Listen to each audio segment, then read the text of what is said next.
Olá, nobres amigos. Eu sou o Lucas Docas e nesse vídeo aqui, derivado de uma conversa com um de nossos nobres amigos, que eu não me lembro o nome de cabeça agora, mas que foi uma conversa bem interessante, produtiva e gerou o tema deste vídeo, falarei para vocês sobre a relação conflituosa que era entre os guerreiros nobres na Idade Média e os guerreiros mercenários. E como que surgiu essa ideia de falar sobre isso? A ideia veio basicamente do seguinte: naquele vídeo sobre as batalhas medievais, o nobre amigo veio conversar comigo. Olha, eu entendo que é realmente isso mesmo, a batalha na Idade Média era uma coisa pequena pra caramba. Eu sei o quão forçado que é essas pessoas que falam de milhares de soldados, centenas, coisas assim, em campo de batalha, quando muitas vezes uma batalha tinha menos de 100 pessoas. Agora, uma coisa que eu fiquei curioso é como se dava essa relação entre os guerreiros nobres e os guerreiros mercenários. Porque eu tinha ouvido que os nobres tinham um certo desdém pelos mercenários e da onde vinha isso, como era e tudo o resto. Eu dei uma resposta curta pro cara, porque afinal, responder em comentário com grande concentração teórica e de conhecimento é uma coisa difícil. Afinal, há limite do que cabe num comentário e também do que é razoável responder ali, né? Então, eu dei uma resposta breve, curta pro cara, porém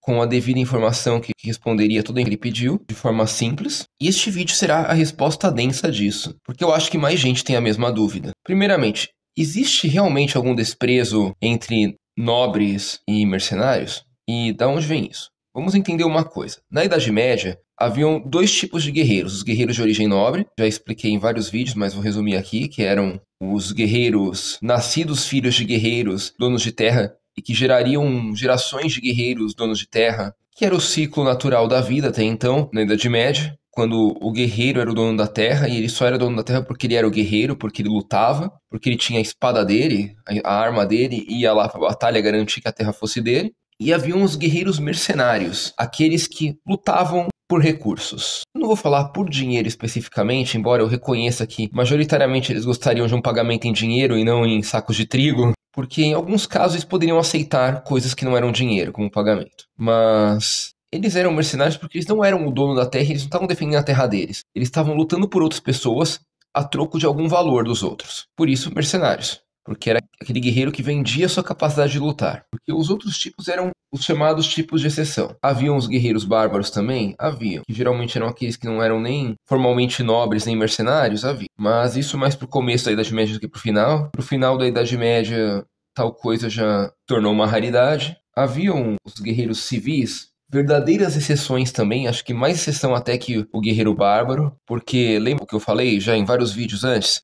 O civil não gostaria de entrar na guerra, ele até pagava o senhor feudal e via na terra dele por isso, porque gostaria de poder não se envolver com batalhas. Então, eles eram verdadeiras exceções, lutavam somente quando a vida deles estava em jogo. Raramente lutariam se a vida deles não estivesse em jogo. Enfim, visto isso, podemos concluir que entre os dois principais tipos de guerreiros temos uma diferença muito grande, pois um é dono da terra, luta pelo que é seu, faz parte de uma aliança com outros iguais a ele, que defendem a mesma ideia e lutam pela mesma coisa, por suas terras e suas alianças. É um cara que tem, na sua característica, algum dever de honra muito grande, porque para ele a ideia de ser respeitado é muito importante e, enfim, é um cara que, como vamos dizer, ele é de uma classe social separada. E quando eu falo classe social, eu falo social mesmo, não falo econômica. Esquece a ideia de ter mais ou menos dinheiro. Porque ele é um cara com o qual o mundo funciona de forma diferente. Então, por exemplo, ele é um cara que pode não ter um centavo sequer no bolso, um nobre, e ainda assim ter recurso pra caramba por outros métodos. Pode nunca precisar ter um centavo no bolso. Porém, ele consegue as coisas em função da terra dele, consegue as coisas em função dos acordos que ele faz. Ele provavelmente nunca vai precisar comprar ou vender nada de ninguém. Ele vai simplesmente fazer trocas e vai ter a vida dele resolvida no processo. Enquanto o mercenário, ele é o completo oposto do nobre. Ele é um cara que não tem nada, a não ser a capacidade dele de lutar e ofertar isso para os outros. Então, por consequência, ele vai ter que basicamente adquirir tudo que ele for utilizar na vida dele.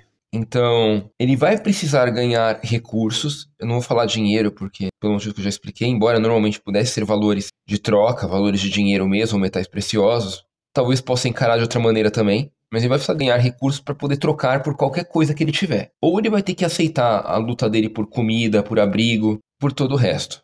O nobre é um cara que tem uma preocupação dinástica. Porque é um cara que, tipo, a família dele já faz isso há gerações e vai continuar fazendo, na perspectiva dele. Então, A ideia é de que ele vai deixar todo um legado para os filhos, netos, bisnetos dele, de como lutar, como ser um guerreiro honrado, como construir o nome da família e preservar este nome. Enquanto o mercenário, por ser um ser que supostamente não tem nada para ele tem preocupações imediatistas, tem uma baixa preferência temporal. Então ele tá pensando no presente, ele não tá pensando tipo num futuro distante, no máximo em ter uma reserva de ouro um pouco maior para quando envelhecer e não conseguir mais lutar, mas dificilmente ele vai pensar daqui 2, 3 gerações da família dele. Percebem? Pessoas de mundos completamente diferentes. E isso refletiria até nos equipamentos deles, por exemplo, porque o nobre, como eu falei, não precisava ter um centavo no bolso para ter uma boa espada ou uma boa armadura. O próprio acordo que ele faria com o ferreiro da vila dele já o garantiria isso. O próprio acordo, se ele fosse um cavaleiro, com o senhor feudal que ele escolheu servir, poderia garantir-lhe isso. Enquanto o mercenário, se ele não tivesse dinheiro, não tivesse recursos para bancar a compra e manutenção de seus equipamentos, ele jamais os teria. Vamos dizer assim, o mercenário era o cara que vivia exatamente a vida que vivemos hoje nesse sentido, como o mundo funciona. Porque se ele não consegue pagar por alguma coisa, ele não vai ter. Se ele não tiver dinheiro ou meios de troca para isso, ele não vai ter. Enquanto para o nobre não, né? O nobre faz um acordo com alguém e consegue a coisa. E isso também era válido para o valor que a pessoa recebia em campo de batalha. Como assim? Já ouviram a expressão de pagar resgate? Tipo, quando as pessoas são sequestradas hoje aqui no Brasil, o sequestrador lá não pede resgate para entregar a pessoa viva? Isso é uma prática muito antiga. Tudo bem, é uma prática criminosa? É verdade. Mas é uma prática muito antiga. Isso é anterior à Idade Média. E durante a Idade Média, essa prática foi muito utilizada, principalmente pela própria nobreza mesmo. Quando um nobre era derrotado, geralmente ele não era morto, ele era capturado para que alguém pagasse a fiança dele para ele ser solto. Isso daria algum lucro para o seu captor e pouparia sua vida, caso ele perdesse uma batalha. Além de gerar todo o incentivo deles não se matarem entre si. E de fato, haviam famílias nobres que conseguiam pagar resgates por seus membros capturados em batalhas. Quanto aos mercenários, o que vocês imaginam? Vocês acham que mercenários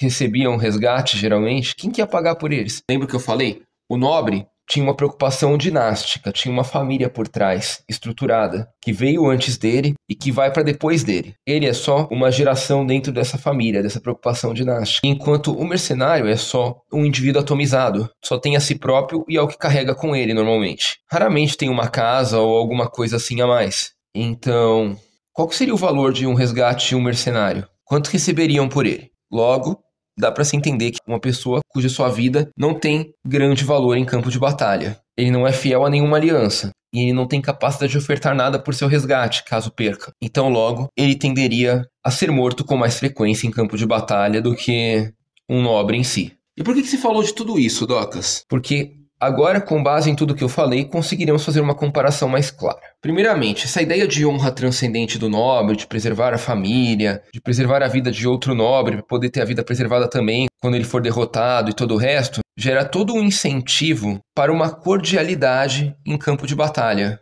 A famosa guerra honrada. Porque o nobre sabe que se ele perder uma guerra, a chance dele morrer por ter perdido uma batalha ou uma guerra era pequena, uma vez que não havia o interesse em matá-lo.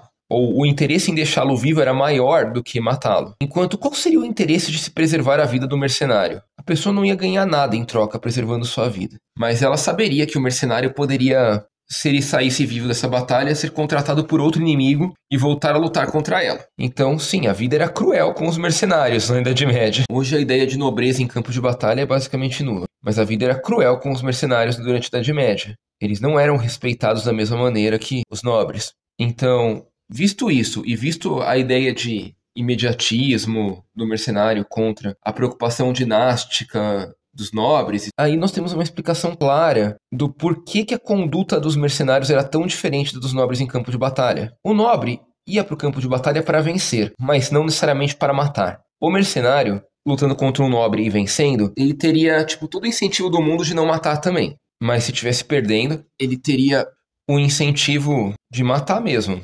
Porque afinal ele sabia que ninguém ia valorizar a vida dele se ele perdesse. Então, se a vida dele entrasse em risco, ele faria de tudo para sobreviver no campo de batalha. Inclusive matar oponentes, que em outro momento ele não mataria. E aí podemos fazer essa pequena tabela aqui. Ao estilo dilema dos prisioneiros, nobre lutando contra nobre, um dos dois vencendo aí, a ideia é evitar a morte. Nobre lutando contra mercenário. Nobre vencendo o mercenário, tenderia os dois a se matarem. Porque tanto o nobre teria o incentivo de matar o mercenário, quanto o mercenário tem o incentivo de matar o nobre para sobreviver. O mercenário vencendo o nobre ainda teria o incentivo de matar o mercenário, que afinal para o nobre não tem nada para justificar manter o mercenário vivo, que está lutando contra ele. Mas o mercenário vencendo, ele teria o incentivo de capturar o nobre vivo para mantê-lo como um prisioneiro em cativeiro. Mercenário lutando contra mercenário. Aqui que entra o pulo do gato. Se por um lado os nobres se respeitam bem entre si, mas não respeitam bem os mercenários, e os próprios mercenários não respeitam bem os nobres dependendo da situação onde se encontram, o mercenário tende a respeitar o outro mercenário. Porque neste caso, quando um mercenário derrota o outro, às vezes ele consegue captar esse mercenário para seu bando. Às vezes, o mercenário vencedor consegue captar o mercenário vencido para seu bando. Então, temos aí mais uma característica possível. Mas então, com base em vocês percebem uma coisa. Apesar de tudo, quem tende a matar mais é o nobre matar o mercenário do que o mercenário matar o nobre, uma vez que no único desequilíbrio entre as duas coisas é causado pelo desejo do mercenário de ter lucro, com a negociação do nobre como refém. Até por isso que chama mercenário, porque ele é voltado para o lucro. Mas a tendência quase sempre faz o mercenário levar a pior, uma vez que o desejo de matar ele é maior do que o dele matar alguém, embora ele o fará quando precisar se defender. E a partir daí temos o primeiro desprezo. O nobre desprezava a vida do mercenário porque o considerava um risco, enquanto o mercenário não necessariamente desprezava a vida do nobre, porque ele poderia considerar a vida do nobre algo interessante para ele ter um lucro, né? Mas o nobre desprezava a vida do mercenário por considerá-lo um risco a ele, e ao mesmo tempo algo que não o daria retorno se preservasse ela. E outro motivo pelo qual os nobres desprezavam os mercenários em campo de batalha era a questão de concorrência. E aí já estamos falando de final da Idade Média, não de começo dela, tá? Porque provavelmente no começo da Idade Média o nobre não concorreria com o mercenário, por um motivo muito simples. O nobre seria o cliente do mercenário e não seu concorrente. Mas mais para o final, com uma nobreza maior já constituída e com a unificação dos estados nacionais, já no final da Idade Média, o nobre era contrário a esse poder concentrado na mão dos reis ou de poucos senhores, uma vez que ele queria preservar seu próprio poder local. Então nisso ele via o mercenário como seu concorrente, porque o mercenário não tinha poder. Para ele tanto faz. Vou fazer manutenção do sistema feudal. Não, eu vou substituir o sistema feudal por Estado Nacional. Cara, eu tô ganhando. Dane-se. Para mim, esses jogos de poder não fazem diferença. O importante é ser pago o meu salário no final do mês. Pelo menos essa era a visão do mercenário na época. Enquanto pro nobre, não, né? O nobre estava perdendo seu poder se ele perdesse. Se o sistema feudal fosse substituído por um sistema de Estado Nacional, o nobre perderia seu poder. Perderia o que o faria nobre. Então, o nobre também tendia a ter um desprezo com o mercenário por este motivo. Embora, novamente, o mercenário não desprezaria o nobre, porque o mercenário, para ele, o nobre pode ser um cliente em potencial. Ele vai desprezar o cara que pode dar lucro para ele de alguma forma, seja sendo captivo dele, um futuro cliente. Ele não faria isso, não faria sentido para ele. Então aqui temos essa explicação do porquê que os nobres desprezavam os mercenários. Primeiro porque eles eram prisioneiros sem valor na guerra, e ao mesmo tempo risco em potencial para eles. E segundo porque eles eram concorrentes, nesta visão aí já de final da Idade Média. Esse negócio de nobre ser concorrente de mercenário é tão claro que alguns mercenários já foram aclamados nobres, intitulados nobres, e isso era uma coisa que os nobres desprezavam muito, porque o cara literalmente não tinha nenhuma origem nobre e ascendeu socialmente. E não precisou passar por gerações de uma família de guerreiros sendo treinados e preparados para a arte da guerra para se tornar um deles. Isso era uma coisa realmente desprezada durante a Idade Média, porque, pensa só, a ideia é que o nobre era literalmente como uma raça de cachorro, porque ele foi criado por gerações separado e só cruzando com pessoas do sangue certo para poder preservar e conseguir constituir aquela genética específica de guerreiro. E aí chega lá um cara que veio de uma genética ninguém sabe da onde, mas por ter se mostrado bom no campo de batalha e ganhou um título. Para eles era o fim, porque a família deles passou anos, séculos de tradição para formar aquele tipo de guerreiro, para chegar um cara do nada e ascender também. Então isso também era uma coisa que incomodava muito eles. Mas entra na questão da concorrência. Embora, novamente, a concorrência tenha sido mais pronunciada no final da Idade Média, quando os mercenários não recebiam títulos, mas recebiam salários para se tornarem o exército profissional do rei, enquanto os nobres gradualmente iam perdendo seus poderes e funções. E bom, nobres amigos, acho que por esse vídeo é isso. Espero que tenham gostado, tenham compreendido. Se gostou, deixa o joinha. Não é inscrito, se inscreve aí. Obrigado e até a próxima.